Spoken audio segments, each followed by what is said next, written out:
Let's go. I want to ask you a simple question. Come in a little bit closer, okay? Is this a playoff or bust season for Brian Kelly? We are going to have an honest and open conversation surrounding this topic. We're also going to tell you the latest on Garrett Dellinger and much more. Also, can LSU stop Ryan Williams, the best wide receiver freshman that we might have ever seen? We're going to talk about all that coming up, baby. I'm going to need your help in the chat today. Let's go. It's Power Hour LSU. PHL, extra little bit of swag, an extra little bit of taste.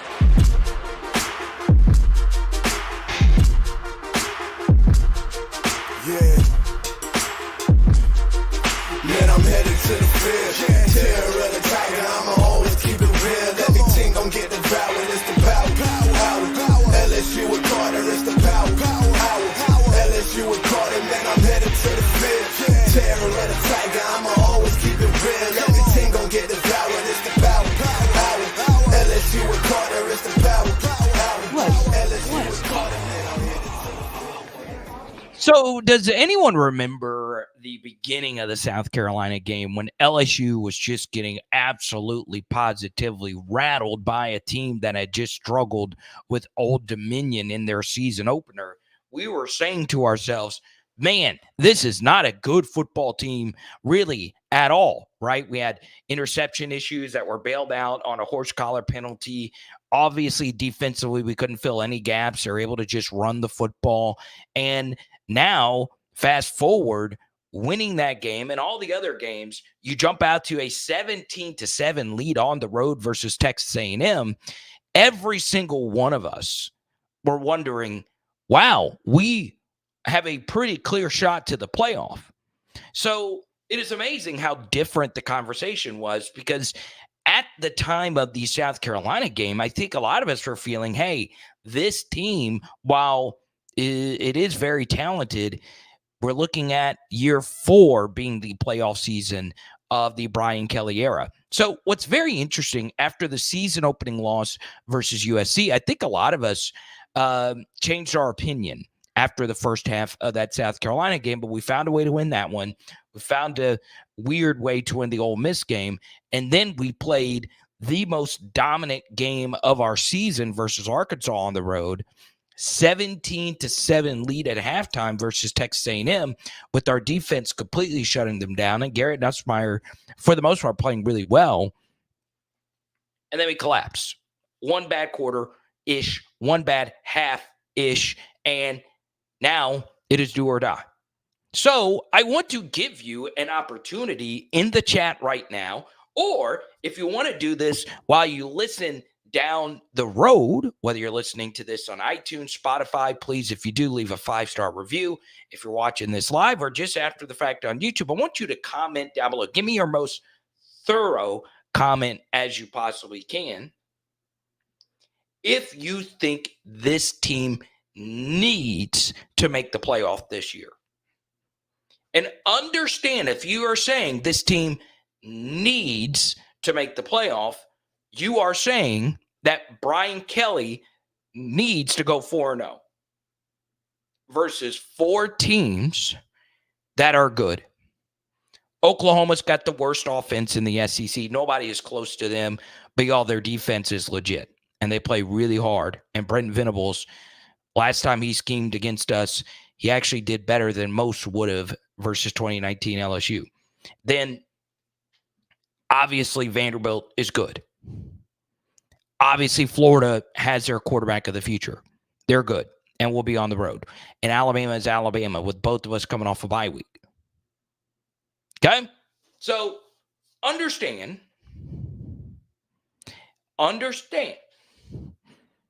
what you're saying if Brian Kelly needs to make the playoff.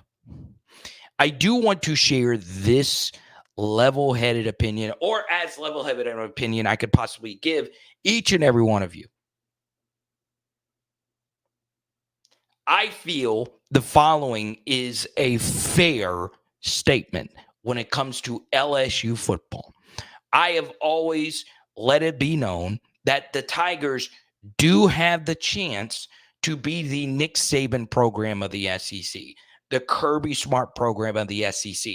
It is in the range of outcomes for this program to be the absolute King Kong tip-top program.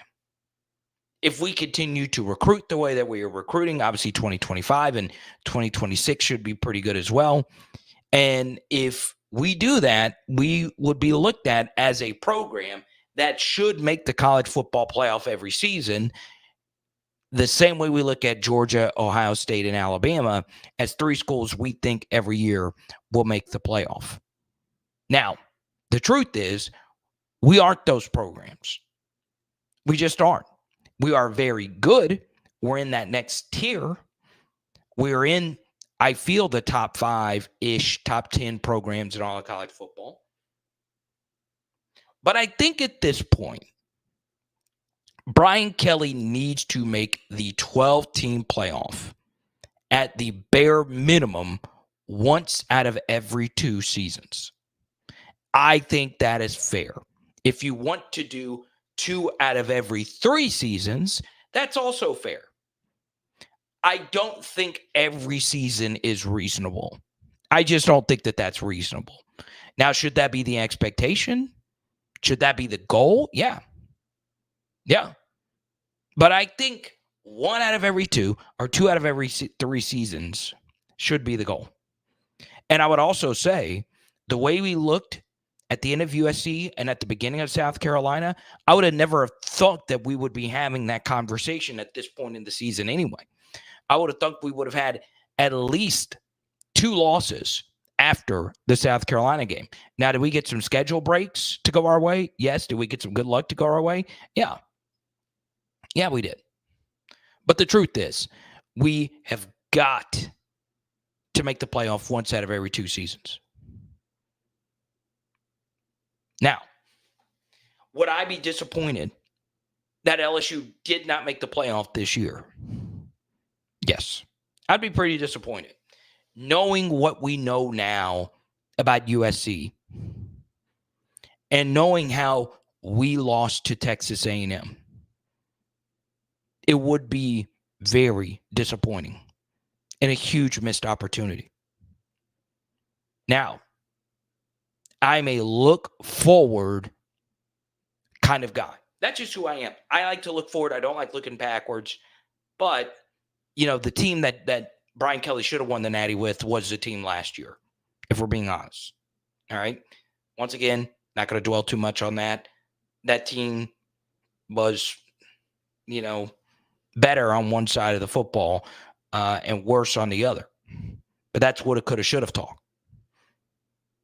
And that's how LSU has mostly been throughout our years. We have had 4 special teams to reach a national title. We won 3 of them. All right. And normally once every 4 or 5 years, we really do have a special team. We do. And obviously, from 2011 to 2019, you can consider either one of the 4-net 2015, 2016 teams as a special group of players when you actually look back on the roster. So if you actually look at that, it's once every 4 years, 4 or 5 years. And last year was a year, and then that was a special team. Okay? We have guys that are not only dominating as rookies, guys that are literally the best at their positions in the entire league for anyone. Jaden might be the MVP. Malik Neighbors might be already a top 5 receiver in the NFL. Brian Thomas might be that as well, if we're being honest. They're probably firmly in the top 10, top 15 range right now. But Malik Neighbors, according to ESPN's Open Score, is the number 1 wide receiver in the NFL. So, you know, I and for the record, I think Justin Jefferson's better. I think Tyreek Hill's better. I think Jamar Chase is better, but and a few others. But you know, that's not the point. You get what I'm saying. So I want this to be known that I'm giving Brian Kelly this year and the next to find a way to get this team to a playoff. I'll also say this. If he does find a way to win these next 4 games, he will be firmly in the mix for SEC Coach of the Year. And it adds to a very complicated equation for LSU. And this was something that I was, conjuring up to myself as we get ready for this final push.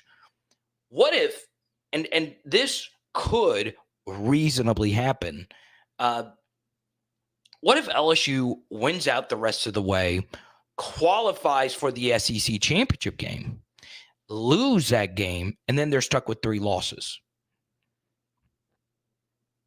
Because if they win out, they have a really good shot of being in the SEC championship game with only 1 conference loss. Obviously, that would give Bama 3 conference losses. You would need Texas and Alabama. You would need Texas and Georgia to basically lose again. But you and they do play each other, by the way. There's still that, right? So this is a very confusing playoff picture. Teams and multiple conferences expanded and remained at 8 conference games, which creates a very imbalanced schedule, and it creates a lot of ambiguity on who the conference champion might actually be.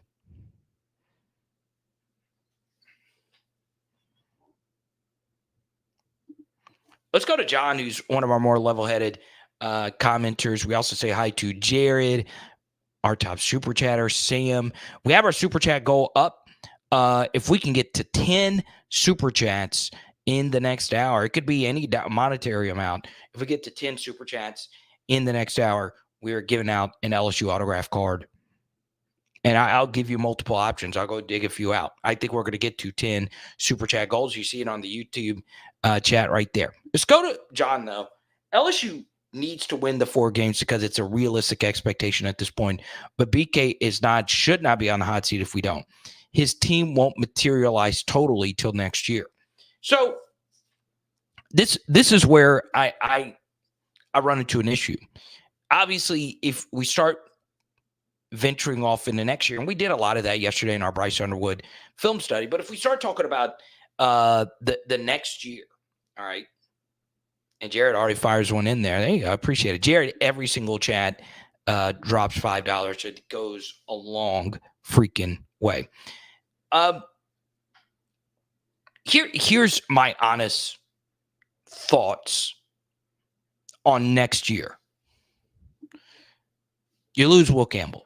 All right, he's going to be a first-round pick. Obviously, the other 4 guys have decisions to make. Gary Dellinger does have to go. So, obviously, Emory Jones will probably go. Mason Taylor will probably go. And then, the big one, Garrett Nussmeier. Then, like I mentioned, I got my first ever huge Kyron Lacey card. Okay. I love this card. I would sell it for the right price, so I'm not in a position to say no. It's a 1 of 1. It's the only one of these in existence, right? He doesn't have many autographs out there. Kyron Lacey's going to go pro. What does Aaron Anderson decide to do? I could see him going pro as well. So at this point, Xavier Thomas will be back. CJ Daniels will be gone. You got to rebuild the wide receiver room. You really do. What does Chris Hilton decide to do? I don't know. I don't know. There's a lot of woulda, coulda, shouldas. What's going to happen? I don't know. And then defensively, you do return a lot. Like you'll lose Greg Penn, you'll lose Gio Paez, you'll lose Swinson. We'll see. But at this juncture, I do not believe next year's team going into that season. I don't know how comfortable I feel about that team being better than this year's team. I don't. Because you also look into next year, the conference schedules flip. So you have to go to Ole Miss. I don't know if they're going to be any good next year, though. You have to go to Alabama, which obviously would be tough. You have to start the season at Clemson. It's tough. It's tough. And John follows up, that doesn't matter to me. 3 recruiting classes plus the portal is on for Kelly next year. Let's go to Roby. He says, I still don't think we have the horses yet. The 38 scholarships Coach O left was like a death penalty. All right, I'm with you on that. There was a full roster rebuild needed. But I do think as far as like rebuilding a team, I don't think it is as hard to do that as it once was now with the transfer portal. Now, I do want to touch on something that I think will be interesting. I don't know if it's anything like super duper newsworthy or anything I've lost sleep over, but Brian Kelly did lose someone that's been in his staff forever. And we don't know exactly why Beth Brex, is her name, left. I've not heard anything. So I don't know if you need to go refill that role. I don't know if some program out there wants to go hire Blake Baker as their head coach. I mean, there's a lot of different things that we don't know about. I think Cortez Hankton could be a head coach somewhere. And then, you got to have decisions about if you want to keep every last bit of coaching the same. So, I understand that. I also think we need to pay up and get just some of the big guys in the portal, whatever it is to get them, because we are lacking in some areas. All right. Like, I know I've done the woulda, coulda, shoulda. What if we had this guy? What if we had that guy? But we'll see what's out there, and hopefully we'll replenish the talent that we need. Now, if you guys don't mind, before we get into the next topic, the best way you can help grow this channel is hitting the like button, subscribe, ring the bell, and then also please go follow me on X. Our live streams on X have actually been performing a lot better than I initially thought. So retweet, follow me on X. That is at Power Hour LSU. You can also follow my personal account at Card of the Power, and it goes a long way. Tomorrow, I'll be releasing a new Patreon podcast, and I will go deeper into this next topic that we're talking about, which is a stock up, stock down report. All right. Whose stock is up? Whose stock is down on LSU's team? All right. And I will give you just a sneak peek into that. Now, one player whose stock is up, I'll give the obvious ones here, is Caden Durham. Caden Durham is our best offensive player outside of Will Campbell.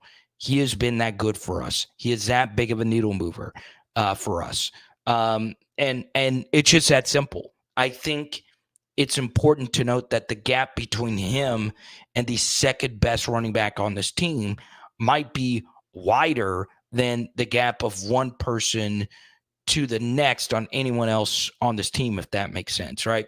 So Caden Durham is definitely a stock up guy for the future, and this very well could be the best true freshman season I've seen from a running back, right? Fournette was obviously really good as a true freshman, as was Darius Geis. There's plenty that you can choose from, but this has just been a ridiculous season from him. Another player whose stock is up is obviously Aaron Anderson. He has been the biggest surprise. The Caden Durham stuff, some things about it have shocked me, but if you're a patron, you know that he was my number one offensive rated player in the class.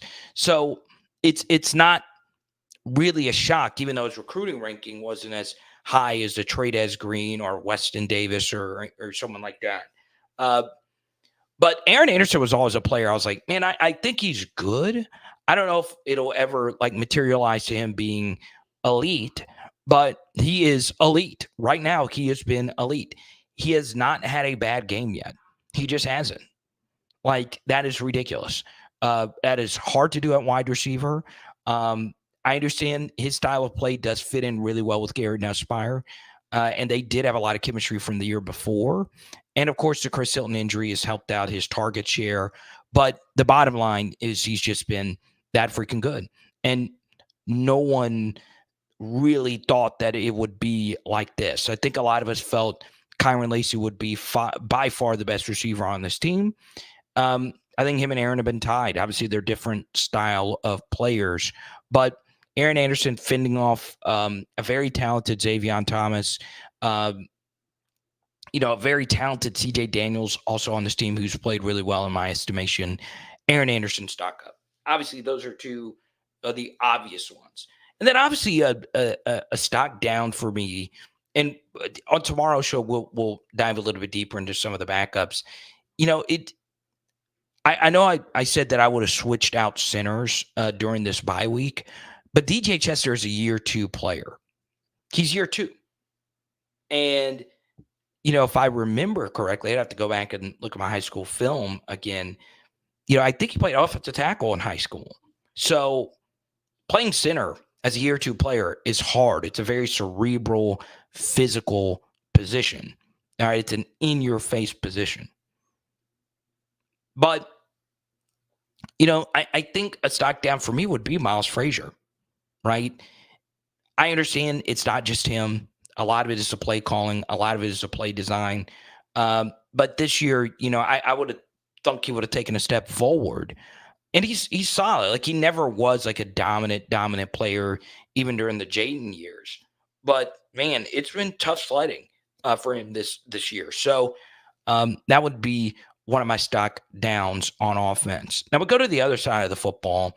And obviously, stock up. This is going to be one that is a little bit different. Sage Ryan, right? He's played better these last couple of games. Are there some things I would like to see different? Yes. But part of the stock up of Sage Ryan for me is, well, it was so bad previous to the Arkansas game. But he has gotten a little bit better, in my estimation. And you love to see it from a guy who's given so much to the program. And then a defensive stock down, it's kind of tough to just point at any one player's stock being down, especially with Major Burns playing better these last couple of games. It's still, obviously, there's still some Major Burns moments mixed in there. But I'm not sure if there's a defensive player I would consider with like a horrible fall off. I think a lot of it is a team effort, right? I think we need to do better as playing as a team. And there's a lot with this defense where we have been better, in particular in comparison to last season as playing as a team. But I can't say this enough. The zone read is an option play. And what option plays are designed to do is to simplify offensive rules for the offense to carry out. Since zone reads are such quick hitting, quick developer plays, you simply just have to do your job. All right. And obviously, for whatever reason, we struggle with that. And I think a lot of it is because we are such a havoc-creating defense. We like to make a lot of plays. Our defense is instructed to go out there and create chaos, right? And the problem with that is if you're going out there with the mindset of just, hey, I'm going to go out there and make plays, you can get yourself into trouble, right? Just do your job, stay in the gap, and trust the other players, if that player were to go through your gap, to make the tackle. That's the simple way of doing it. Okay.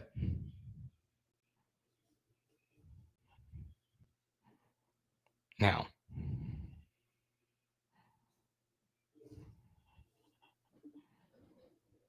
let's see.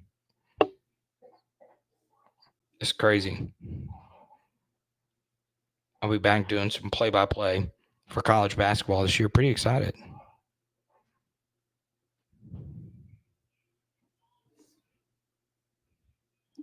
Chance wants to say, is Shelton Sampson stock down?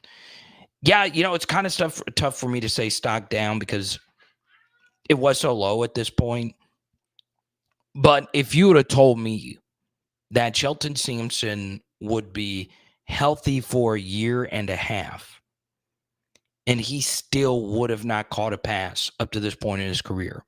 That would be the single most mind-blowing stat out of any player I've ever evaluated. Like, his high school tape is really good.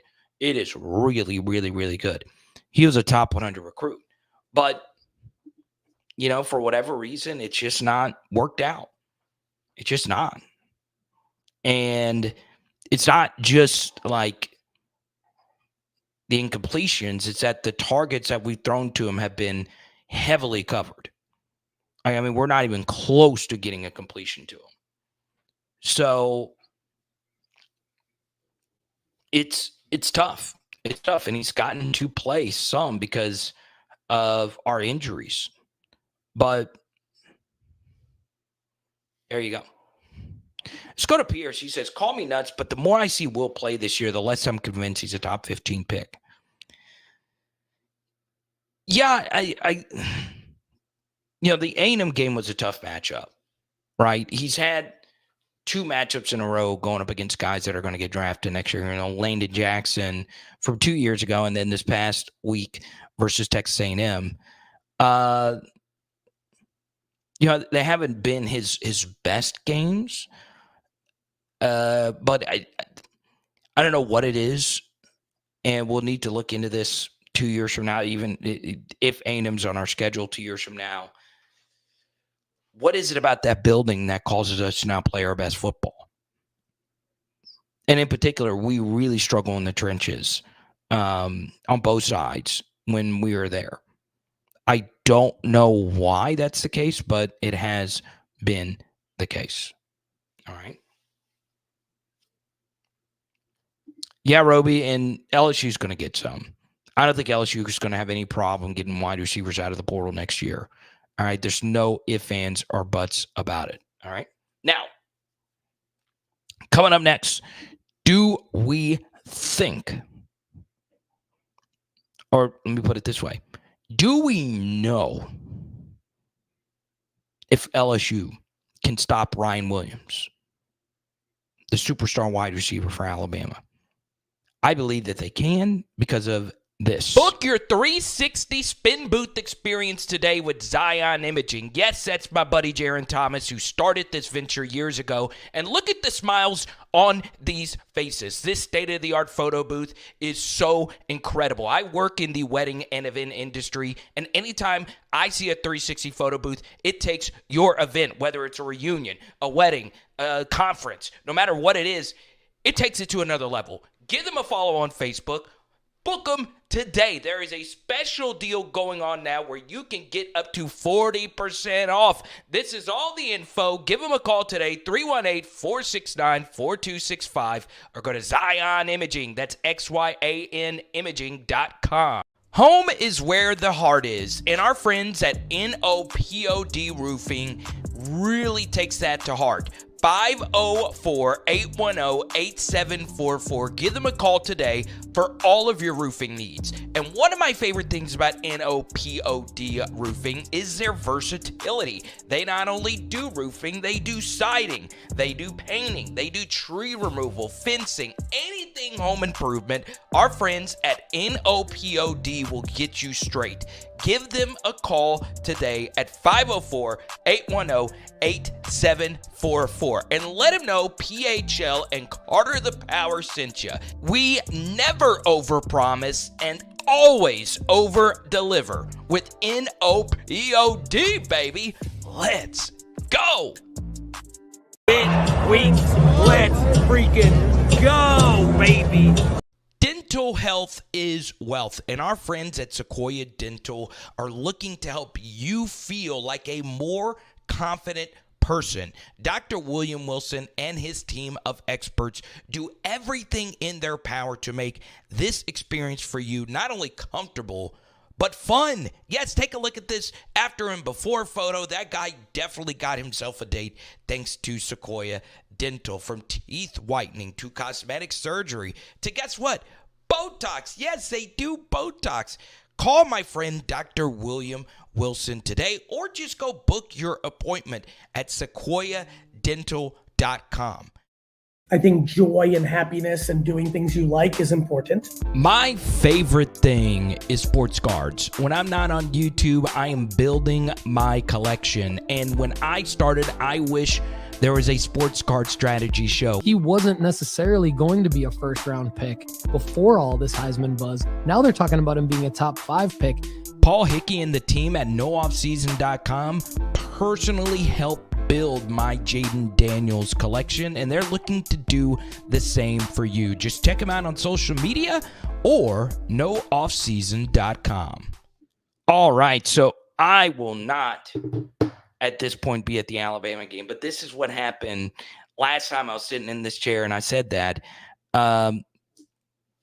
We had some viewers step up and send me some tickets. Like they just out of nowhere said, hey, here's some tickets. LSU, Alabama. I was like, huh? And they're 50-yard line tickets. And there I met my closest recruiting buddy, my guy Kevin. And he sat right behind me, and we're still really good friends to this day. So if that were to happen, I would obviously go. But, I shared this yesterday. I got screwed out of a lot of money recently in the YouTube space, and that sucks. Right? It really, really, really sucks. I'm obviously not struggling or anything like that, but, it hurts, and I'm trying to recoup those funds. But, yeah, if I were to go, that would be the way I would go.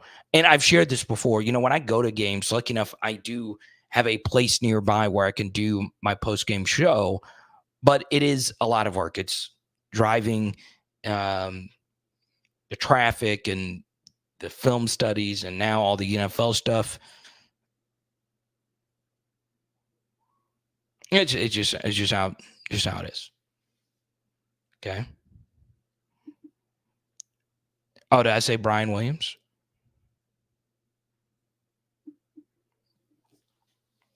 I meant to say Ryan Williams. I can easily see how someone heard Brian Williams. So Ryan Williams is a superstar wide receiver for Alabama. I will say a few things, though, that show me some positive signs. The first is Jalen Milroe has regressed. And what I think's happened is because Ryan Williams is so much better of a wide receiver than everybody else on Alabama, Milroe's had some tunnel vision towards Ryan Williams, all right? I wouldn't take good or bad anything from the Missouri game. Obviously, they beat him down 34-0. But the last competitive road game that they played, Alabama versus Tennessee, Milroe threw a bad pick in the red zone to Ryan Williams.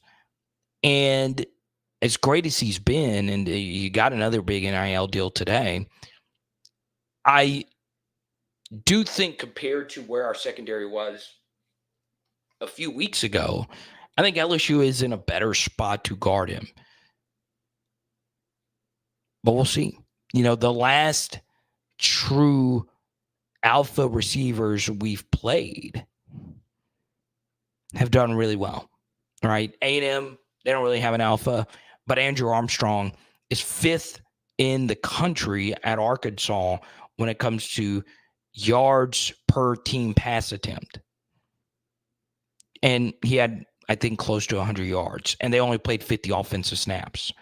And then obviously Trey Harris tore us up. But, he did the year prior, and it's whatever. And he got hurt, obviously.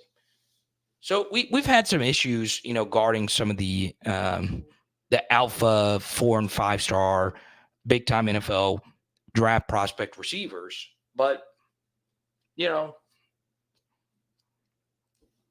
as long as, let's just say Ryan Williams goes off, as long as the others don't, we'll be okay. Kendrick Law is another player for them.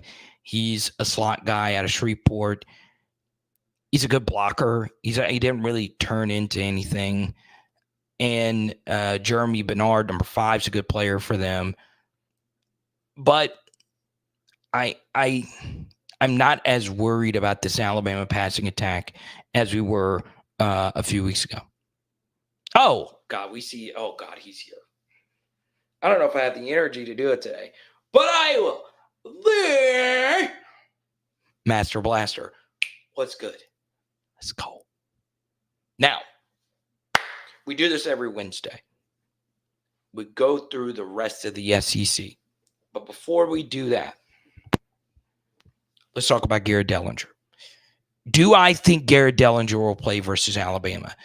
I don't know. It's an ankle sprain. Those things heal. It's an ankle, not a heel, but you got where I was going with that. It can heal quickly or it can't. So we'll see what happens. And then obviously, if he can't be ready to go, you're already missing Tyree Adams. So it's the Paul Mabenga show at left guard and DJ Chester at center.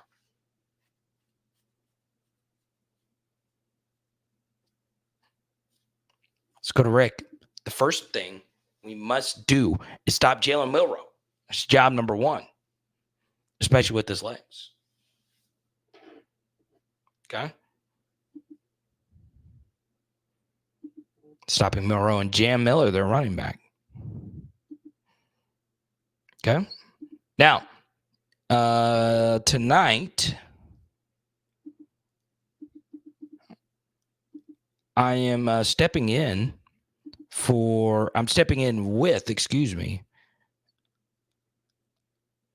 I will be on Tiger Bait tonight with Preston Guy. So I'm excited about that. You guys know Preston, friend of the channel.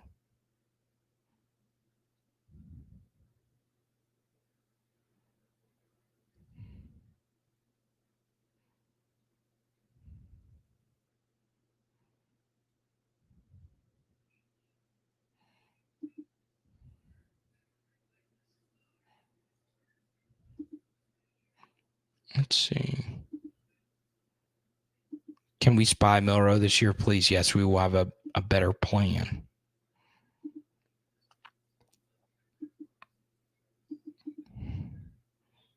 No, I did something crazy today. I did my first Jameis Winston video on the NFL channel, and I miss him so damn much on the Saints.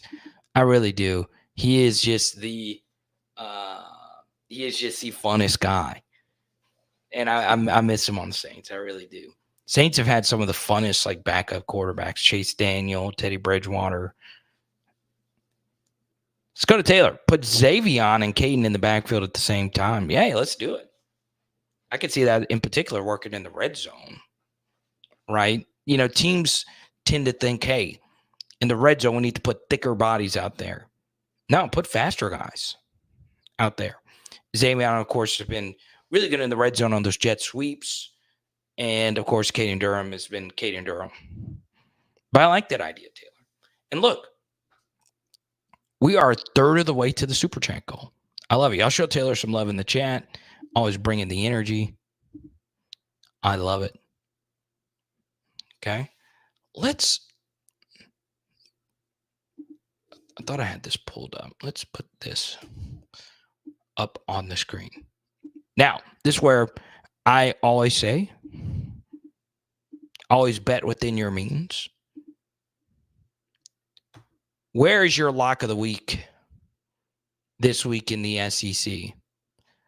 Auburn being 7-point favorites over Vanderbilt seems like the trap line of the century. It makes you think, does Diego Pavia have gonorrhea? What is going on with this line?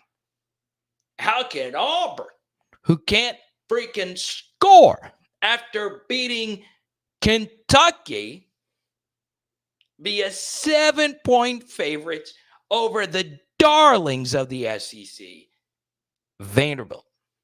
This is something that I don't get at all. Somebody make sense of this. Somebody please make sense of this. Somebody, please. Let's go to Show Enough, and then we'll go to SoCo right after this. Too high man coverage against nuts will be ugly next year with number 66 gone. Will he take off running in year 2 when the lanes are open? Now, you're right. You could say and probably be justified that there has been some disappointment in Will Campbell's season, but he's still the best left tackle in the game. You can argue Kelvin Banks. There's some other guys you can argue, but I still take Will over anyone in college football.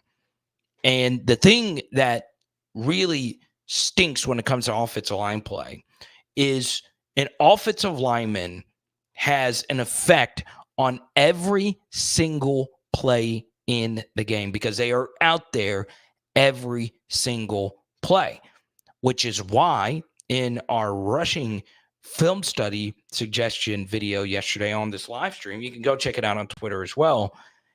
I think it's important for play callers to call as many plays or come up with as many plays as you possibly can that eases things on the offensive line's blocking, right?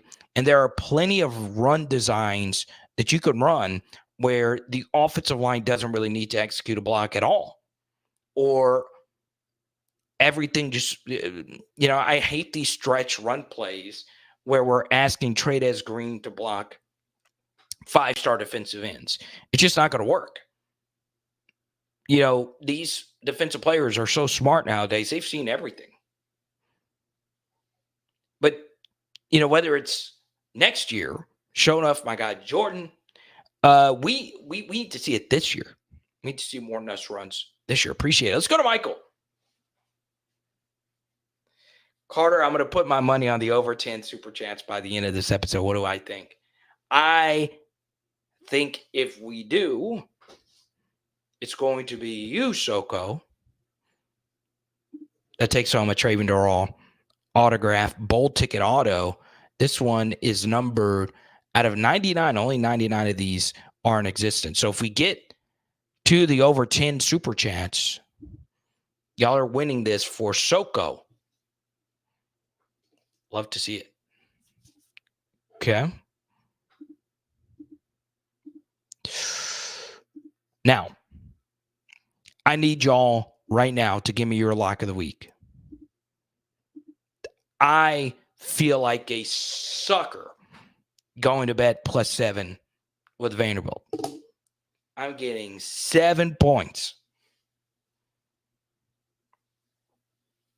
Ole Miss at Arkansas. I do like Arkansas first half, right? The home team in this matchup has always dominated the first half between Sam Pittman and Lane Kiffin. So I would guess the first half would be Arkansas +3.5. I would take that. I would. I also lean towards the under in that game. Lots of penalties in that game, which helps the under as well. Florida, we have Georgia hosting Florida. I've always hated this week of college football games because not only does Georgia and Florida normally fall on this week, it's a neutral site game, which I hate. And then we learned today that the next 2 iterations of this matchup won't be in Jacksonville because they're rebuilding the stadium in Jacksonville. It's going to be neutral siders as well. And I'm like, what the hell are you doing? Let's just try this bitch out in Athens and in Gainesville. Their fans both want it, but no. F the fans. Georgia's 16.5-point favorites versus the Florida Gators. If I had to pick, I would pick Georgia in this spot. I would. Mississippi State, 18-point favorites versus UMass. I'll stay away from that. I don't know a damn thing about UMass. Texas A&M, 2.5-point favorites versus South Carolina with a low total of 44.5. First thing, I hate when 2 maroon schools play each other. The uniform combinations look like vomit. It looks like it's 2 church schools going against each other, right? I hate maroon on maroon. All right. Hate it. And then we got Tennessee at home versus Kentucky. Tennessee will be in the all-black uniforms. A few years ago, they wore these all-black uniforms versus Kentucky, and they blew them out 44-6. Give me the Vols. That is a ridiculously low total for a 16.5-point spread. I want you to take a look at this. I would be very interested if this is the lowest point totals we have ever had in the SEC in all the games. Not a single game of an SEC versus SEC team over 54 and only 2 above 50. That is ridiculous.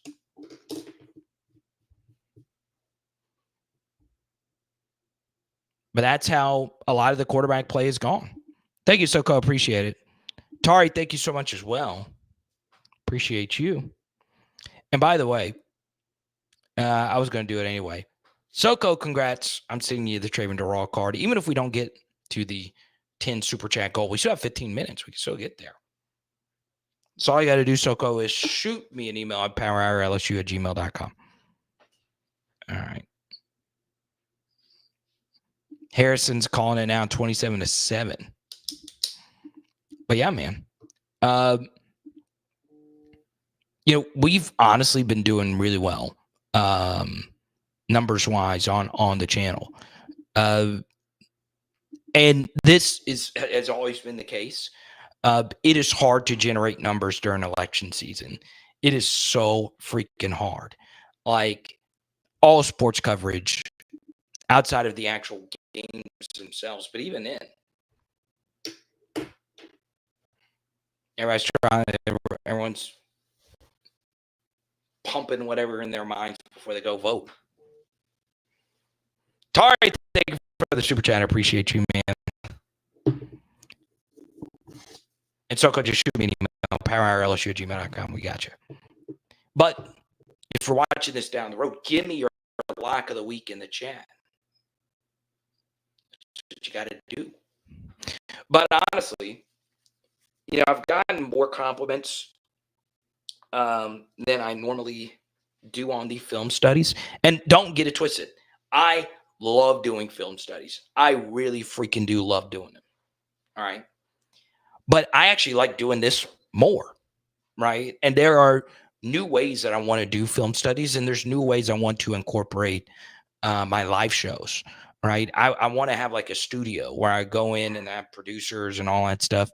But, I was trying to do that and then somebody screwed me, but it's whatever.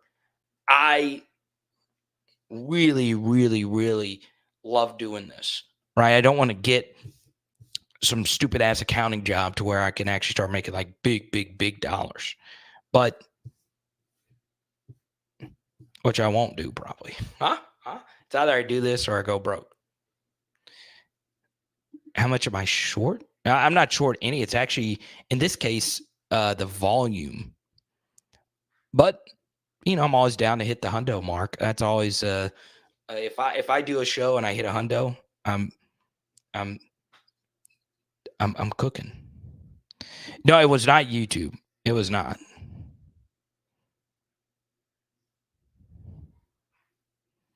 Yeah, Jared, that's why it's crazy.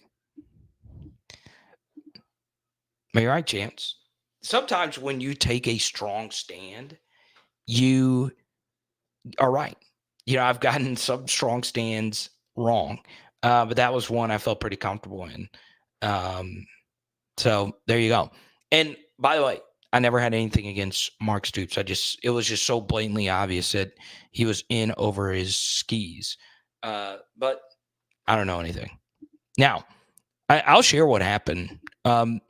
So a guy reached out to me. It was a team of YouTubers, like YouTube editors and stuff like that. And he reached out to me. He saw my stuff, and he was like, "Hey, I have a team of people that can edit videos and help you churn out more videos on all your channels." And I was like, "Okay, cool." And I hired him. And we agreed it was a pretty large sum of money. I looked at his portfolio, looked pretty clean. Looked at his website, looked pretty clean. And it was the worst ever. And it was more so for the NFL channel. And it was unusable videos. Like I would send them the footage of me doing it, and I not only end up losing the money, he blocked me on all social media platforms. I challenged PayPal to offer to get my money back for it, and it was pretty large sum of money. And he blocked me on all social media platforms. So now I got to do one of these things where I have to out this guy, and you guys know I don't like doing the whole conflict behind the scenes kind of thing, but literally it was the worst. I was blown away how bad the video edits were. Blown away. And so it sucks. It really sucks. Like I had been saving up to hire somebody, and I was like, you know what? These these people seem legit. I looked, I was like, these people seem legit, and they were awful. They were just downright atrocious. And I could post the videos and you could see for yourself how bad they were. But I mean, like, it was really, really, really, really, really, really, really bad. Because if they could help me on the other channels, that can open up more time for me. Because every day I wake up, I'm doing something for Power Hour LSU. Then I'll do some for Power Hour SEC and then Power Hour NFL, right? So I'm still waiting. If he refunds me the money, I won't say anything. All right, but he's blocked me on all platforms. If I get the refund of the money, it'll stay quiet. But then again, I don't want anyone else to get hired by this guy because this is crazy. Now let's go to Tari Super Chat. Carter, LSU needs an experienced offense coordinator. Yeah, so I was going to save this for our chat tomorrow. Joe Sloan tends to put us in bad situations. The running game pattern is predictable, and we like to throw to the sidelines and neglect the middle of the field. Yeah, so, in the first year of Jaden's in his first year, Jaden at LSU, he really, really, really struggled of throwing over the middle. And I think we're about 35 away from hitting a hundo tonight. But he really struggled throwing to the middle of the field. He really did. Garrett, for the most part, has done a really good job throwing over the middle. All right. But it's also a little bit different because Garrett's throwing numbers are always going to be so high because he just does not run at all. And we also don't have a rushing game. So, I always say this because we can't run the football and because Garrett doesn't run himself, our passing efficiency is not always going to be high, but our passing yardage and attempt numbers are going to be high. So if you're throwing more, that opens yourself up for more drops, more picks, and all of that. So with that said, there's just not a whole lot of easy things that are manufactured in this offense. And that to me is a capital A, capital M, massive issue. All right. Now, I'll also say this about Joe Sloan. Do I think he's just terrible? No, I think he's done some good things. I see some of the things he's trying to set up. There are times where I feel like he's trying to get a little too cute and creative, but it hasn't been good this first year. It just hasn't.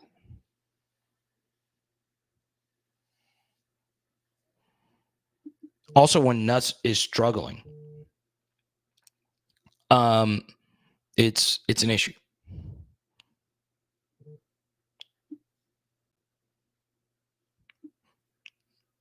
But yeah,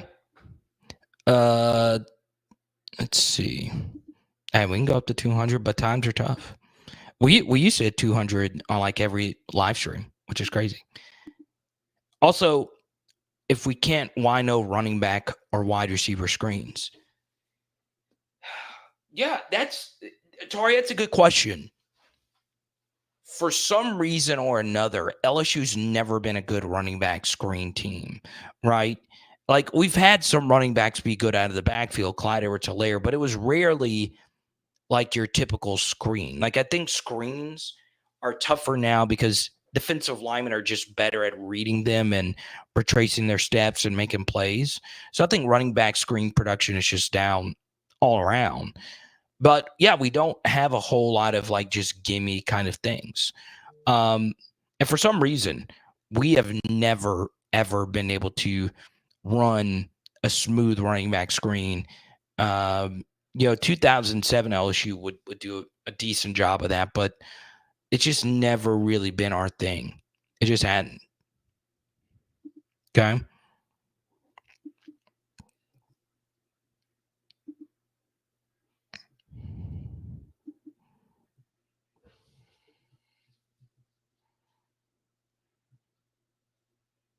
Now, Master Blaster's been quiet since he joined us. He's got 1,000 things. Let's go to SB 432. We're in the first year of realized NIL effect. I don't think coaches' seats should be judged like before. Yeah, if we do go into like the salary cap reign, maybe things will be different. But we'll see.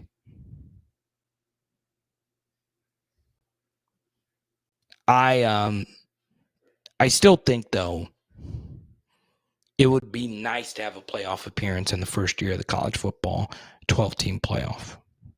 It would be nice. I'm not asking us to win it. I also think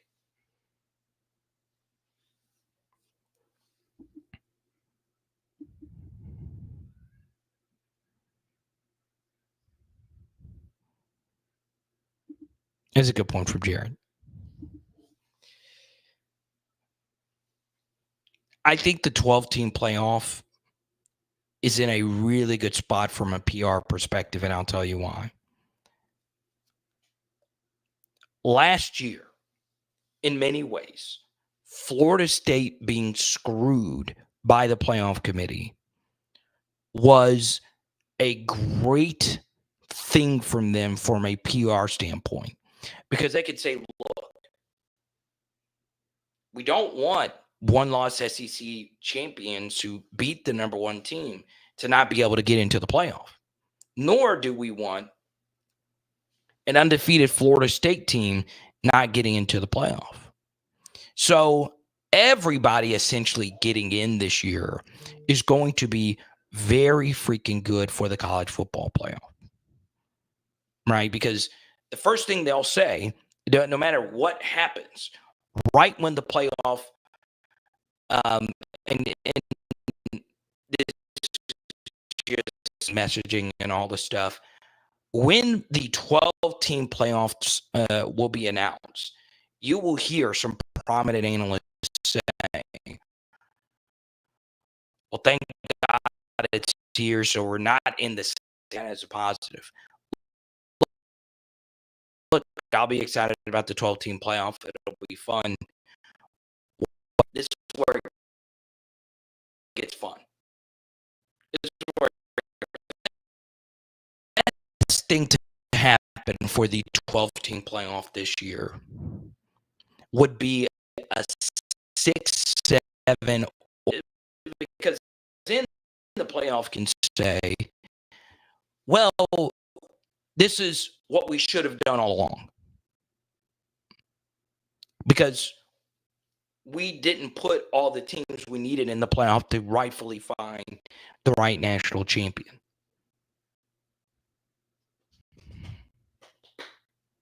Let's go to Rick Super Chat.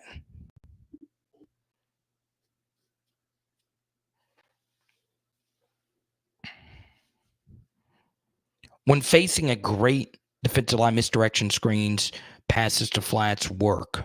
Last pick, nuts through his poor design. Are you talking about the check down? Durham stops, looks back. What's it? I have to go back and look at the play. Was that Durham or Josh on that? instead of catching the ball in stride and using his speed. Agree? I'll go back and look at it on this play in particular. But you are right. Misdirection, screens, that kind of stuff. But honestly, is audio choppy? I don't know why it did that. I'll just go to here because I'm not messing with this tonight. We're almost towards the end anyway. So it's not going to sound as good. That's okay. But, yeah, so it was Josh. Yeah, it was kind of weird. On that, it's always strange when, I turned it off, turned the fancy mic off. That happens with StreamYard for whatever reason. It works good for an hour. Sometimes when I share screen, it does that. I don't know.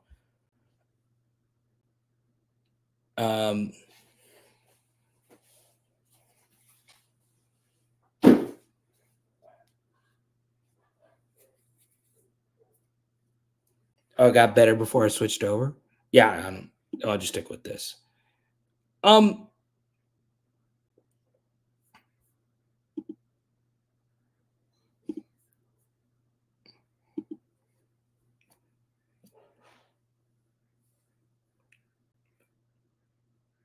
But yeah, we definitely need to do more misdirection things, right? Things that keep the defensive linemen on their heels.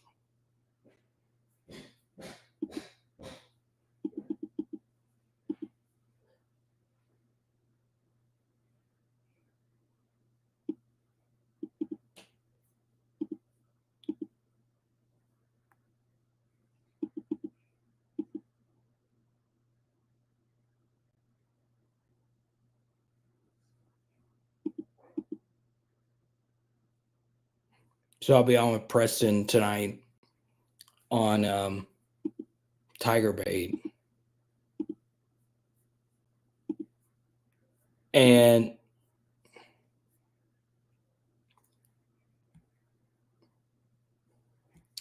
he did something earlier and it got everyone riled up. It was a Cam Newton Joe Burrow debate, and it happens every time. Do I think Joe Burrow's better than Cam Newton? I do. Honestly, I do. But they were great in completely different ways, right? Obviously Joe Burrow had where I disagree with Preston is Joe's supporting cast was way better. I don't think that was really close. But I do also agree in that Cam Newton had Michael Dyer and they had good players, Ontario McCaleb and whatnot. But I just think Joe, the fact that he had to do it for 15 games, Cam had a few kind of tough, rough games. I do factor in that Cam did this as a first-year starter, which is harder. First year at the program, all those things. So it's close, but I just think with Joe, the fewest amount of passing yards he threw in a game was 278. That was the first game of the season when it was 5 touchdowns, 0 interceptions. We blew Georgia Southern out, right? So, or Georgia State, whichever one it was. It was Georgia Southern. So, look, I do think Joe's better. I do. Obviously, Cam is better at some things.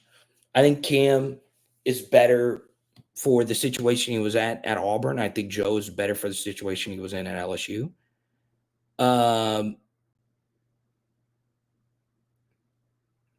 But I still think Joe in college, his final season was better.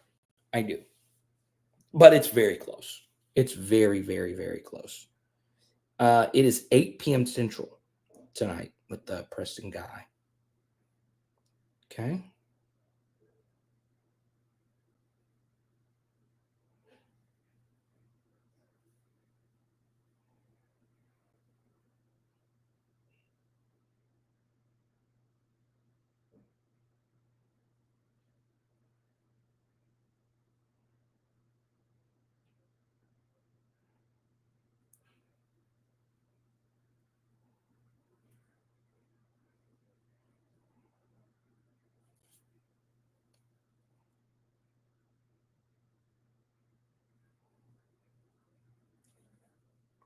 All right, here's what we're going to do.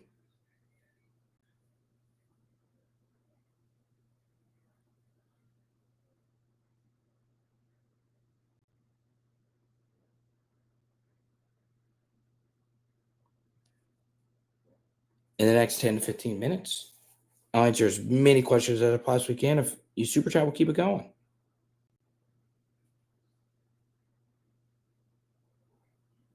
Let's keep it going. With Soko. All right. What do we need to fix in our red zone offense? Feels like we just malfunction when we get too close to the end zone. Yeah, let's talk red zone. All right, so the biggest thing that changes in the red zone is defensive backs don't have to worry about getting beat deep, right? There's not as much yardage and field behind you. That's the biggest change. Everything just gets way faster. Jaden, as good as he's been as a rookie, has had some rough moments in the red zone. It's just hard. It's just so much harder to convert there.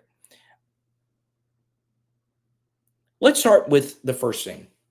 Our short yardage run schemes, and just our run schemes in general, just aren't good.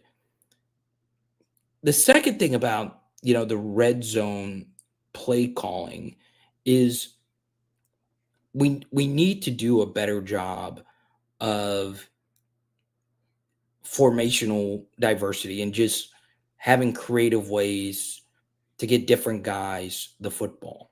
One thing that really works well in the red zone are jet sweeps. And we've done a few of those jet sweep plays with Xavier Thomas. But let me look this up to see where we rank in the SEC when it comes to red zone offense. All right, red zone conversions. LSU is 9th in touchdown percentage in the red zone at 63.89%.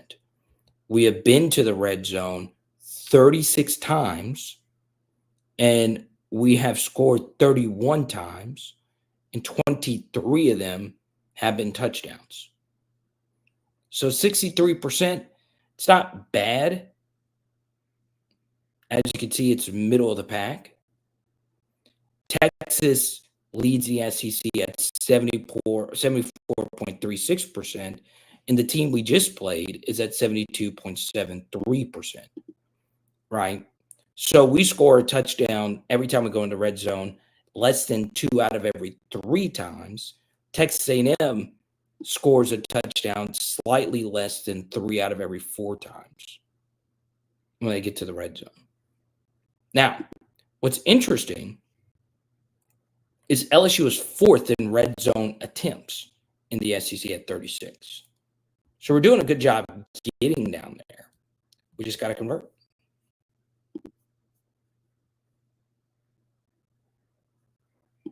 Now, Showing Up points out, we do rely a lot on explosive plays to score.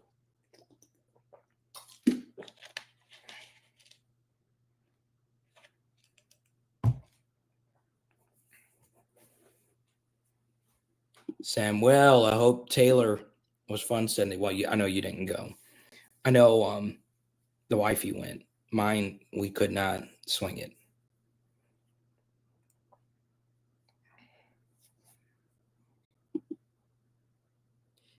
Yeah, Cam did a lot with less, but I still give Joe Burrow the edge.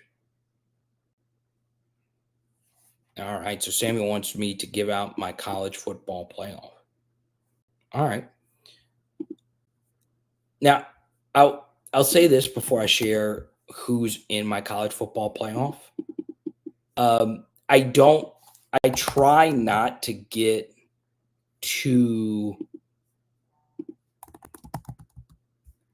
college football playoff E because I don't want the sport of college football just to be about who gets into the playoff. All right. But I will show you someone I do respect quite a bit. This is Bud Elliott of Cover 3 is the name of his podcast. And this is what he has currently in his college football playoff. Okay. Georgia number 1, Oregon number 2, Clemson an 8-9 game with Penn State, Boise State, and Notre Dame. Even with they lost to Northern Illinois, they're comfortably in Bud Elliott's playoff. Iowa State as the 4 seed, Miami as a 3 seed, undefeated Indiana in 11-6 versus Texas. Ohio State gets a home playoff game versus Texas A&M. That's heading into week 10. All right. Now,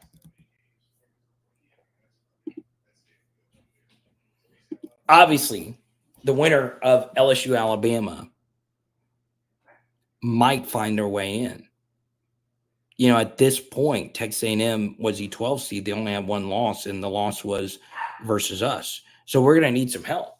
All right, we're going to need some chaos, and some of those teams in there do play each other the rest of the way.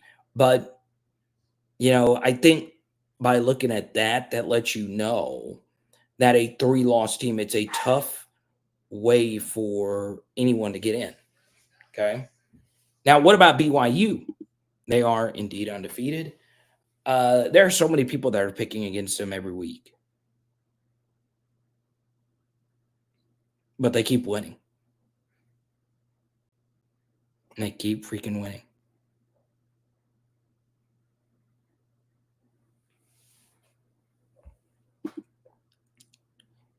A&M only has 1 loss.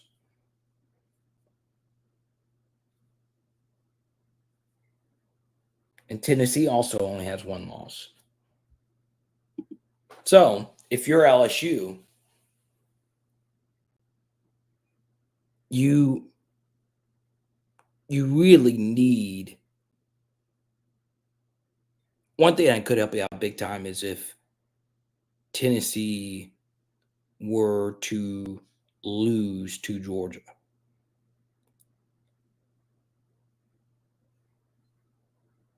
Okay, so Samuel says they're losing to Texas and they're losing to Georgia. Maybe so. Let's pull this up. I always say this, what you should do is screenshot this and print out a college football helmet matrix. It makes you a smarter, more well-rounded fan. It honestly helps me in my betting picks each and every week. So you take a look at the rest of the way. I understand the helmets are kind of small. But you'll see Tennessee should beat Kentucky. Georgia should beat Florida. So this weekend in the SEC is kind of wild. You know, one thing that you're hoping for, I mean, there really isn't any result that would happen this weekend that would help LSU out all that much. But then the next week, you then get into those kinds of spots, right, where you're hoping certain teams lose, right, like Tennessee. But no matter what, you look at A&M the rest of the way, everything does set up nicely for them. In my preseason schedule rankings, A&M had the 3rd easiest schedule behind us and or ahead of us in Missouri. And Missouri has by far the easiest schedule in the SEC. That's kind of played out how I expected it to be. A&M had the 3rd easiest. I felt we had the 2nd easiest. But, you know, A&M's got a lot of schedule breaks to go their way.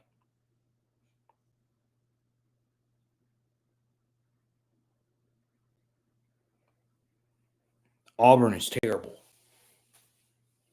But I'm a little shocked that Auburn beat Kentucky in Lexington this weekend. I will take a few more. Once again, I do need to go eat dinner and get ready for the show tonight.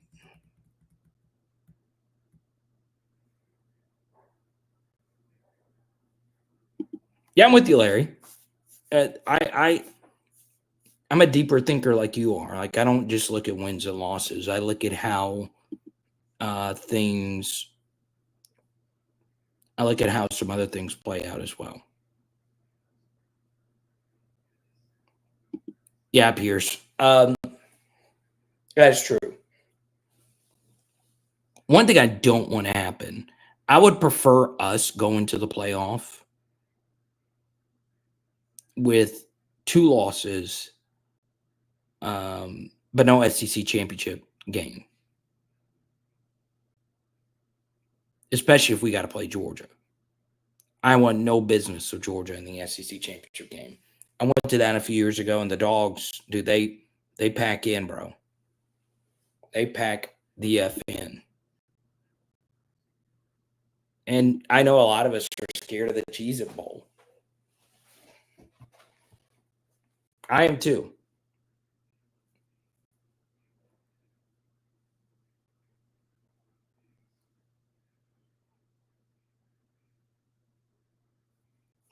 Let's go to Sibley.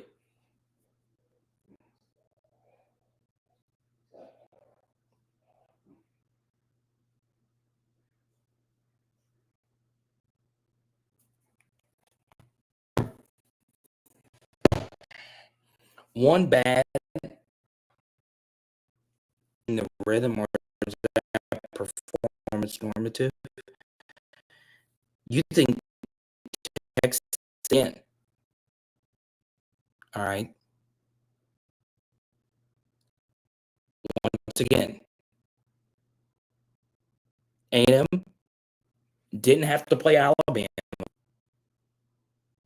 There's not many schools on here that avoided both Alabama and Georgia, and they did. They did have a tricky season opener versus Notre Dame, but the game was in Kyle Field. You know, once again, preseason schedule rankings. Missouri was a clear easiest, but A&M and LSU were close. You know, their 3 toughest games on their schedule by far this year, all at home. Notre Dame, LSU, Texas.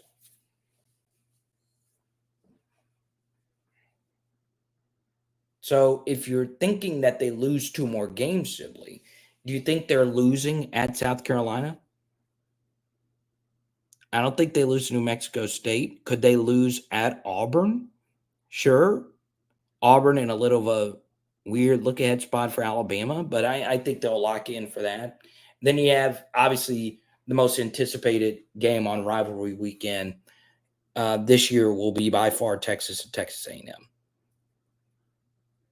The cheapest ticket to get in, like Texas and Texas A&M has reached Taylor Swift prices. I'm serious.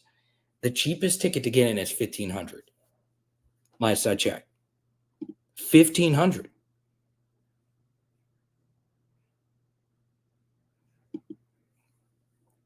But Sibley makes a good point. LSU played one atrocious half of football. That's it. It was one atrocious half. That's it.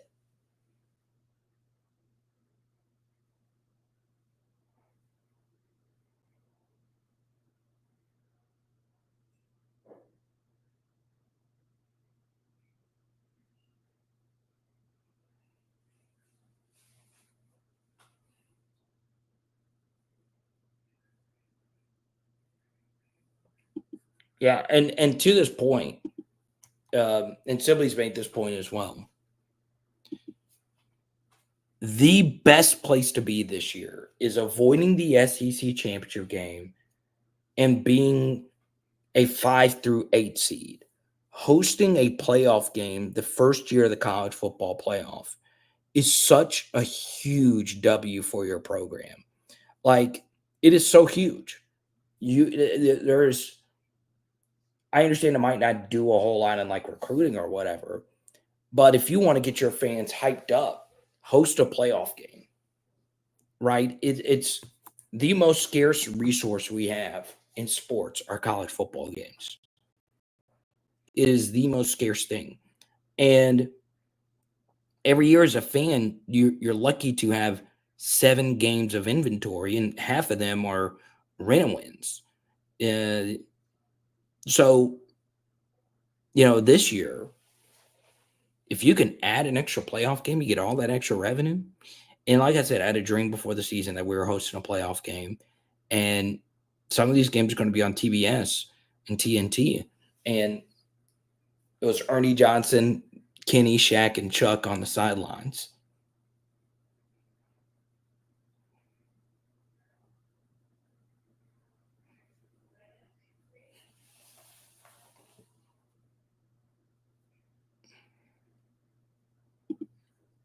Oh, Harrison's calling the upset. I've seen a lot of people in here saying A&M in a letdown spot versus South Carolina this weekend.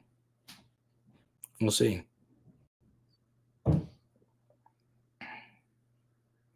I also think Ole Miss is in a sneaky spot here.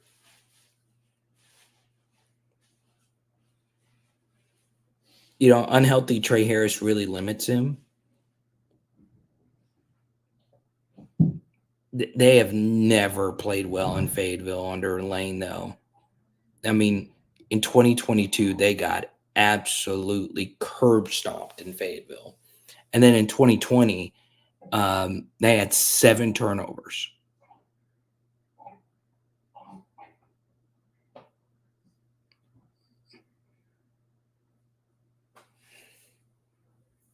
Damn, the Jamie Howard callback. Huh? Oh, man. Yeah, you can go to my Monday Arkansas live stream. I went in length about the Power on Power Hour SEC about what happened. What's funny is I think one of them is actually really good. He just had been having a bad year. He was their lowest graded offensive player. He didn't play a snap versus us, and like they asked him to go in, and he really didn't want to play, and then that was that.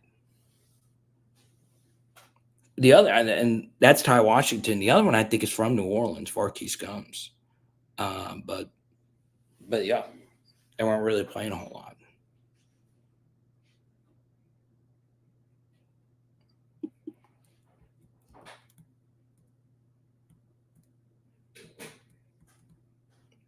All right. And that's 5 to 10. I'll answer as many as we possibly can.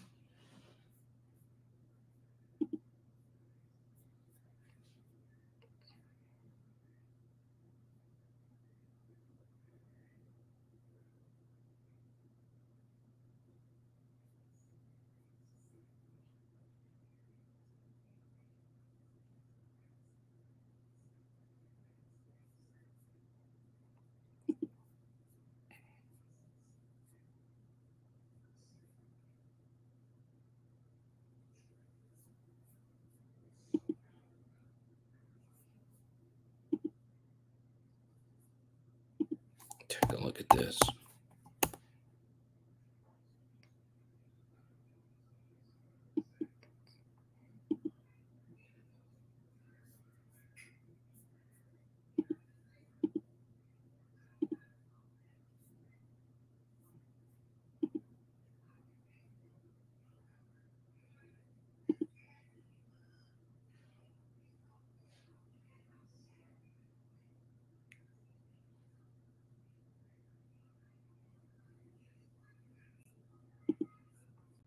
Take a look at this.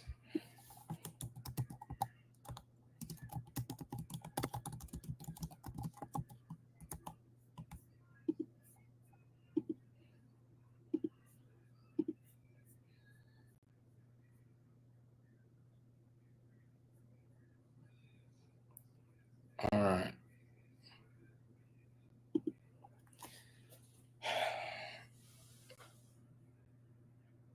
Since Moby Dick was a minor, Texas had to play at Arkansas, the Hogs. Yeah, I mean, before the season, I said Arkansas is either going to beat LSU or Texas coming off a by and at home. I thought they were going to pull off one big upset, and they've already done it versus Tennessee, but I should have included that in there and makes it look smart.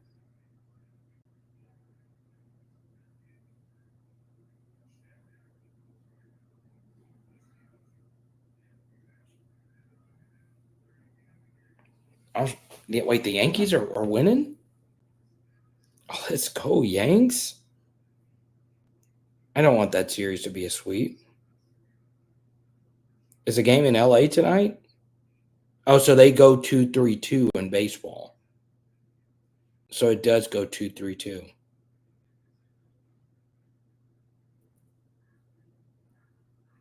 Nice.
Yeah, Tony, I don't know. I wish I was smart enough to tell you that. Welcome to the channel, everybody. Welcome, Tony, to the channel.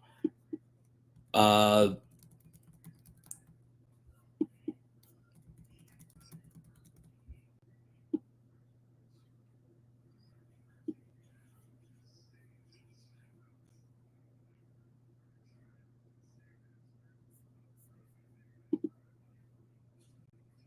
right, y'all. That'll do it for me. We'll talk to you tomorrow, 5 p.m. Central. We normally only go an hour, but you guys brought the absolute freaking energy tonight. One of our best lives. Yeah, I really enjoyed tonight. I'll be straight up with you. Top Super Chatter.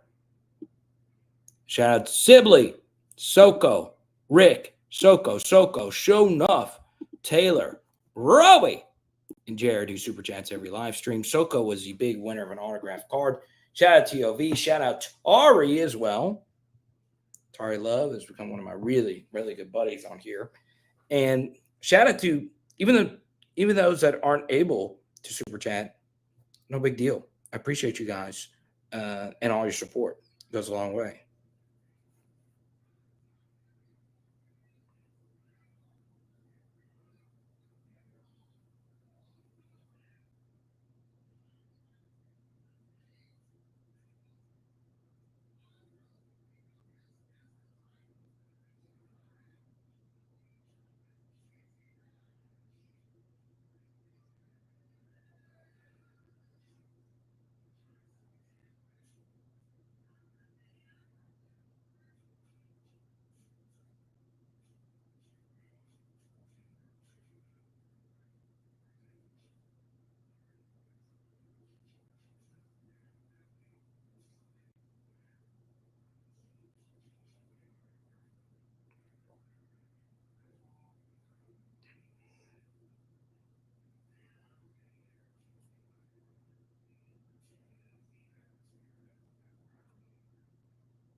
Let's go, Jameis.